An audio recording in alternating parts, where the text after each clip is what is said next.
नमस्कार दोस्तों, आप लोगों का दोबारा से स्वागत है रेल क्रूज़र पे।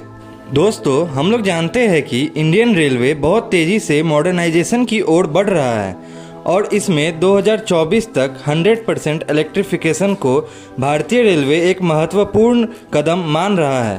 तो अगर 2024 तक 100% इलेक्ट्रिफिकेशन का लक्ष्य पूरा हो जाए तो भारतीय रेलवे में अब तक इस्तेमाल किए जाने वाले डीजल इंजन्स का क्या होगा।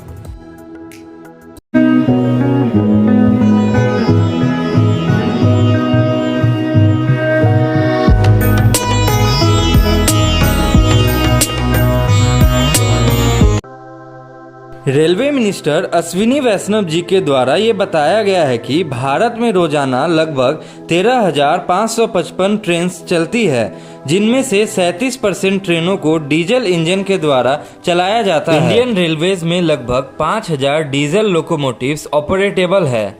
गवर्नमेंट ने फाइनलाइज किया है कि आने वाले 5 सालों में रेलवेज 2,695 डीजल लोकोमोटिव्स को मेन लाइन सर्विसेज से ग्राउंड करेगी और इसके जगह पर इलेक्ट्रिक लोकोमोटिव्स को लाया जाएगा।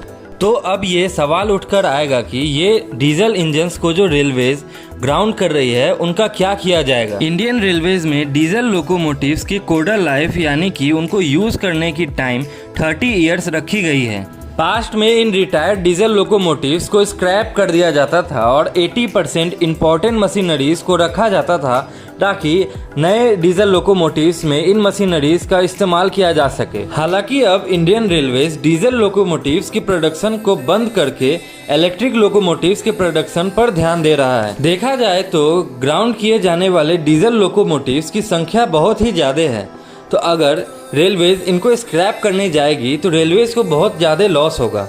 तो रेलवे को कुछ अल्टरनेटिव रास्ते देखने होंगे। तो पहला अल्टरनेटिव ये हो सकता है कि इंडियन रेलवेज में काफ़ी सारे ऐसे रूट है जहाँ पर पैसेंजर एक्टिविटीज़ या फिर गुड्स ट्रेन की एक्टिविटी बहुत ही कम है। वहाँ पर रेलवेज को इलेक्ट्रिफिकेशन करने का फ़ायदा नहीं होगा और या फिर वो इकोनॉमिकल नहीं साबित रहेगा। तो इसलिए वहाँ पर इंडियन रेलवेज ये डिसाइड कर सकती है कि वहाँ पर डीजल लोकोमोटिव्स का यूज़ किया जाए। दूसरा अल्टरनेटिव रेलवेज के लिए कन्वर्जन रहेगा। रेलवेज ने 100% इलेक्ट्रिफिकेशन के स्टेप लेते ही डीजल इंजन्स को इलेक्ट्रिक इंजन में या हाइब्रिड इंजन में कन्वर्ट करना शुरू कर दिया है। इसका एग्जाम्पल वाराणसी DLW ने 2 WDG-3A डीजल लोकोमोटिव्स को ट्विन इलेक्ट्रिक WAG-C3 लोकोमोटिव में कन्वर्ट करके दिखाया है। ये इंजन की पावर 10,000 हॉर्स पावर की है। साथ ही रेलवेज WDG-4 लोकोस को WAG-9 लोकोमोटिव्स के मदद से ट्विन इलेक्ट्रिक WAG-11 लोकोमोटिव में कन्वर्ट करा जा रहा है, जिसका पावर 12,000 हॉर्स पावर का रहेगा। एक और अल्टरनेटिव रेलवे के लिए ये हो सकता है कि पुराने डीजल लोकोमोटिव्स को दूसरे कंट्रीज़ में सेल करना, क्योंकि जो लोकोमोटिव्स इंडिया में 5 से 8 साल के लिए यूज़ किए गए हैं उसे और 10 से 15 साल आराम से यूज़ किया जा सकता है और रेलवेज इसे चीप प्राइस में दूसरे कंट्रीज़ में सेल करके काफ़ी प्रॉफिट कमा सकता है। और कुछ अल्टरनेटिव्स ये हो सकते हैं कि इन डीजल लोकोमोटिव्स को शंटिंग पर्पस के लिए यूज़ किया जाए या फिर इन्हें कुछ प्राइवेट कंपनीज को सेल कर दिया जाए। साथ ही एक और अल्टरनेटिव्स ये है कि इन डीजल लोकोमोटिव्स को मेनली अब डेडिकेटेड फ्रेट कॉरिडोर्स में यूज़ किया जा सकता है। फाइनली हम लोग इस फैक्ट से इनकार नहीं कर सकते हैं कि डीजल इंजन्स इलेक्ट्रिक इंजन्स के मुकाबले ज़्यादा पावरफुल होते हैं।